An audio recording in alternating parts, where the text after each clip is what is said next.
안녕하세요. 친절한 제스입니다. 한눈에 보는 미증시 시작해 보도록 하겠습니다. 먼저 지난 금요일 3대 지수는 약보합 마감했습니다. 초기 상승세를 못 이기고 점차 하락하는 모습을 보였는데요. 이번 주 핵심 키워드는 PCE와 분기말 리밸런스입니다. 먼저 PCE 경우 예상치와 부합하는 결과를 발표했는데요. 이전치보다 다 둔화되는 모습을 보이면서 장 초반 증시 상승을 이끌었더라고 할 수 있겠고요. 오후 들어 차익 매물이 나오면서 약보합 마감하게 된 원인은 분기말 리밸런스입니다. 분기말 기관 투자자들의 포트폴리오 조정으로 인한 차익 실현으로 인해서 PCE 발표가 상쇄되는 모습을 보였는데요. 6월 21일 JP 모건에서는 분기말 리밸런싱을 통해서 주식시장에 500억 달러 정도의 자금 이탈을 전망했었는데요. 결국 수급적인 측면에서 매도 압력이 좀 더 우세했다라고 할 수 있겠습니다. 주요 지표 추이를 보시면요. 빅스지스는 15, 16 라인이 중요하다고 했는데 12.44를 기록하고 있고요. 10년물 국채 금리는 4.5%가 중요한데 4.4. 달러 인덱스는 105 라인, 현재 105.55. WTI 원유는 80달러와 82달러 중요한데요. 현재 81.54달러를 기록하고 있는 상태입니다. 주요 지표 주간 등락률을 보시면 모든 지표가 큰 폭의 등락 없는 모습을 보였고요. 가장 큰 폭 하락한 투자 자산은 비트코인입니다. 주요 지표에 대해서는 뒤에서 차트를 통해서 자세히 말씀드리도록 하겠습니다. S&P 업종 ETF 주간 등락률을 보시면 에너지 업종이 가장 큰 폭 상승하는 모습을 보였고요. 기술 업종이 단기 조정에 들어가는 모습을 보였습니다. 이번 주 체크 포인트는 다음과 같은데요. 먼저 7월 4일 목요일은 독립기념일로 휴장입니다.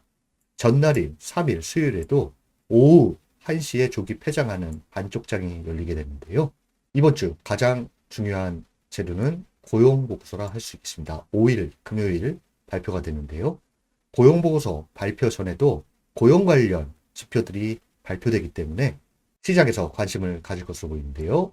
2일은 구인 이직 보고서, 3일은 ADP 민간 고용 발표가 있습니다. 고용 보고서를 보자면 비농업 취업자 수가 이전치보다 낮을 것으로 보이고 대다수 예상치가 같거나 둔화될 것으로 보이기 때문에 예상치 정도 나온다라고 하면 시장에 악재로 작용하지 않을 것으로 보이는데요. 특히 실업률의 경우 같을 것으로 보이는데 예상치와 달리 3%대로 다시 진입한다라고 하면 증시에는 악재로 작용할 것으로 대다수 보고 있는 상태입니다. 또 한 가지는 제롬 파월 의장 연설이 2일에 있는데요. 이 부분에 대해서도 시장에서는 크게 관심을 가질 것으로 예상됩니다. 그 다음은 패드 금리 모니터링 도구입니다. 한 주 동안 변화된 모습을 보인 것이 없는데요. 7월 30일, 31일 FOMC를 앞둔 상태에서 금리 동결 가능성이 89.7, 25bp 인하 가능성이 10.3%로 금리 동결 가능성을 시장에서 반영하고 있는 상태라 할 수 있겠습니다. 또한 연간 추이를 보자면 소폭 퍼센테이지는 바뀌었지만 1주 전과 현재가 크게 변화된 것이 없고 시장에서는 올해 9월 25bp 첫 금리 인하를 예상하고 12월에 또 한 차례 하면서 총 두 차례 50bp 인하를 기대하고 있는 상태입니다. 6월 FOMC 점도표와는 괴리감이 있는데요. 이는 9월 FOMC 전까지의 경제지표인 고용보고서와 인플레이션 지표에 따라서 두 번이냐 한 번이냐 변화가 있을 것으로 보이는데요. 두 번이 아니라 한 번으로 시장이 반응하기 시작할 때 단기적인 조정폭이 좀 클 것으로 대다수 보고 있는 상태입니다.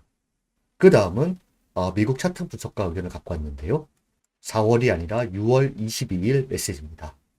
반도체가 고점을 찍었다. 다른 곳에서 기회를 찾으라라는 메시지입니다.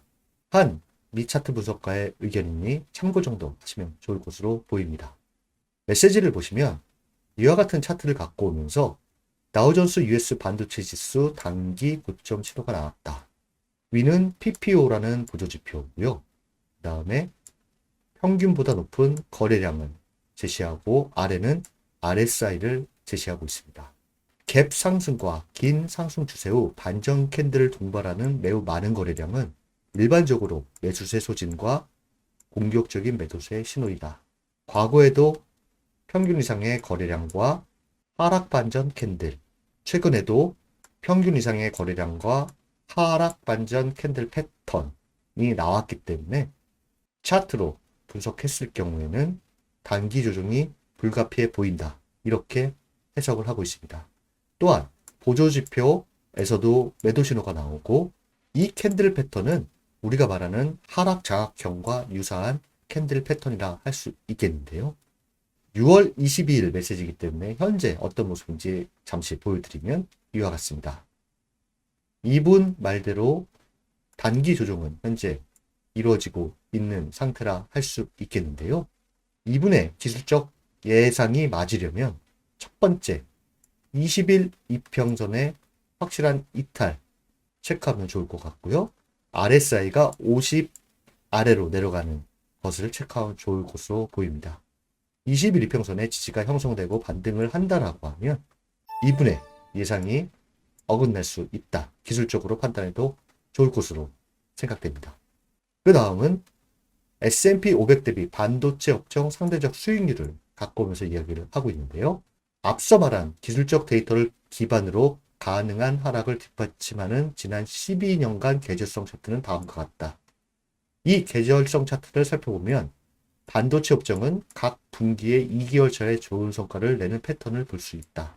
반면 주식시장 자체는 분기의 첫 달에 가장 좋은 성과를 내는 경향이 있다.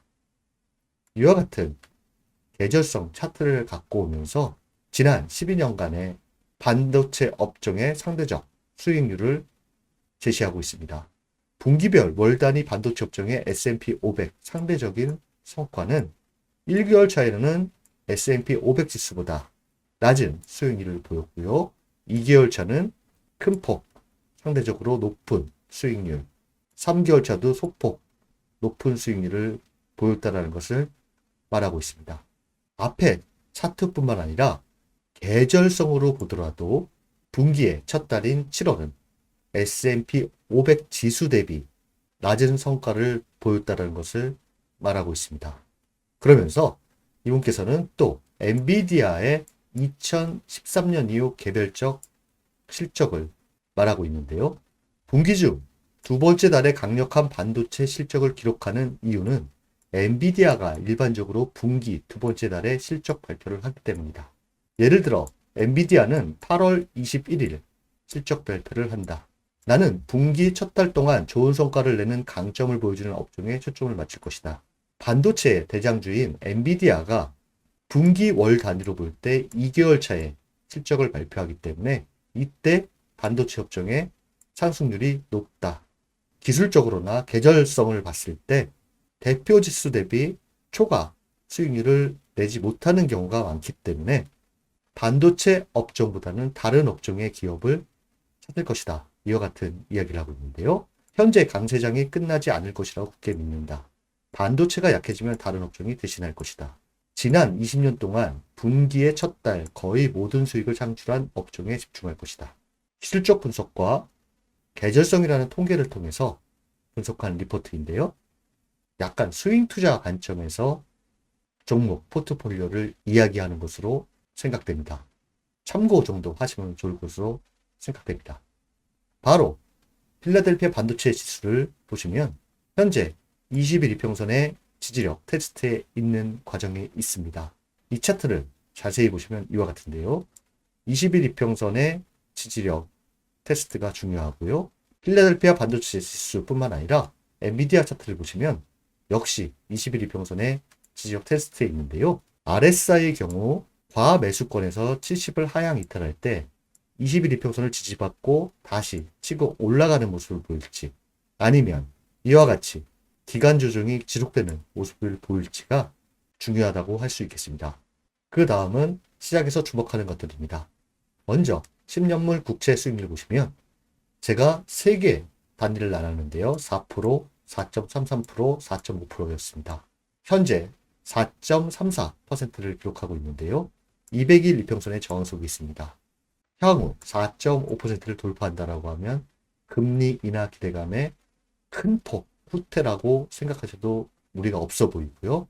4.5%를 돌파하게 된다라고 하면 기술주에 대한 매도 압력이 커질 것이다 라고 생각하시면 될 것으로 보입니다. 그 다음은 빅스지수입니다. 빅스지수는 먼저 첫 번째 200일 이평선, 그리고 하락 추세선, 그 다음에 16라인입니다. 일반적으로 15와 16라인의 돌파는 중장기 상승 추세에서의 깊은 조정이라 판단하시면 될 것으로 보이고요. 그 다음은 유가입니다. 유가는 현재 박스 상단부에 있습니다. 82달러 박스 상단부에 있는데요. 84달러를 돌파한다라고 하면 90달러까지 오를 가능성이 있기 때문에 단기적으로 82달러, 84달러, 80달러 이 세 개의 수준을 유심히 살피시면 좋다라고 판단됩니다. 그 다음은 금입니다. 금은 현재 이 박스권에 계속 모습을 보이고 있는데요. 고점이 점점 낮춰지고 있기 때문에 기술적으로는 좋은 모습은 아닙니다. 박스 하단부의 지지력이 상당히 중요하고 이것을 이탈했을 경우 단기적인 하방 압력이 있다. 이렇게 보시면 될 것으로 보이고요. 그 다음은 비트코인입니다. 비트코인 역시 6만 달러라는 박스 하단부에 현재 위치하고 있는데요. 이 박스 하단부와 상승하는 200일 이평선의 지지는 상당히 중요합니다. 200일 이평선을 확실히 깨고 내려간다라고 하면 하방 압력이 상당히 클 것으로 보이기 때문에 박스 하단부의 반등과 위로는 20일, 50일 이평선의 안착이 중요하다고 할 수 있겠습니다. 이 부분이 왜 중요하냐면 일부 이 차트 분석가는 주간 차트를 통해서 이 부분을 이중 천정형으로 해석하는 이 차트 분석가들도 있기 때문입니다.